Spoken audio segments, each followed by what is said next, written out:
恋愛に関する雑学。実は本当に相性のいい人に出会うと、これまでの恋愛で感じていた不安やドキドキとは全く違う不思議な感覚に包まれる。人間の脳や本能は自分と本当に波長が合う運命の相手を察知すると、無意識のうちに深い安心感や特別なシグナルを出すのだ。今回は恋愛心理学や脳科学の視点から解き明かす、あなたが本当に相性のいい人に出会った時に起こる決定的なサインを詳しく解説していく。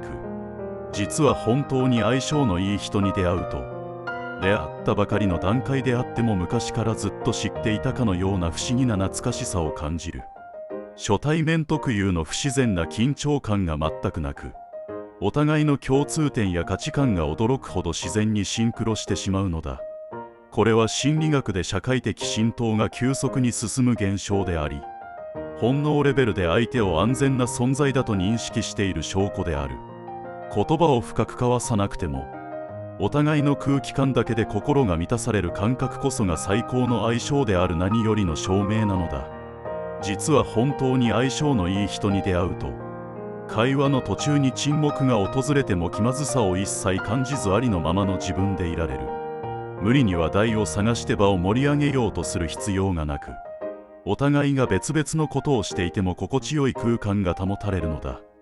これはお互いのパーソナルスペースが完全に融合し、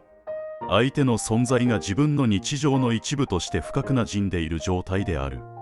自分をよく見せようとする偽りの仮面を脱ぎ捨てて、元の自分を愛せることこそが本物の絆で結ばれている証拠なのだ。実は本当に相性のいい人に出会うと、相手の長所だけでなく短所や不器用な部分さえも愛おしく受け入れられるようになる。完璧な人間を求めるのではなく、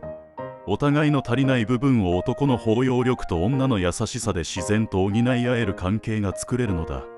これは心理学で相互補完性が完璧に働いている状態であり、二人が合わさることで一つの強い力へと変わるサインである。弱点を見せ合っても決して崩れないその絶対的な信頼感こそが、二人を生涯のパートナーへと導く決定的な要素なのである。実は本当に相性のいい人に出会うと、これからの未来や将来の人生設計についての話を驚くほどスムーズに進めることができる。結婚や仕事や住む場所といった人生の重大な選択において、お互いの価値観が不思議なほど一致した対立が起きないのだ。どちらかが無理に妥協するのではなく、二人が自然と同じ方向を向いて一歩ずつ歩みを進めていける感覚を覚える。未来の話をする時間がワクワクとした幸福感に包まれることこそが、二人の人生の波長が完璧に重なっている何よりのサインなのだ。実は本当に相性のいい人に出会うと、一緒にいるだけでストレスや疲れが消えポジティブなエネルギーが湧いてくる。これは脳内でオキシトシンという幸福ホルモンが大量に分泌されている状態であり、お互いが最高の癒しの源になっているのだ。相手の存在そのものが自分の生きる活力となり、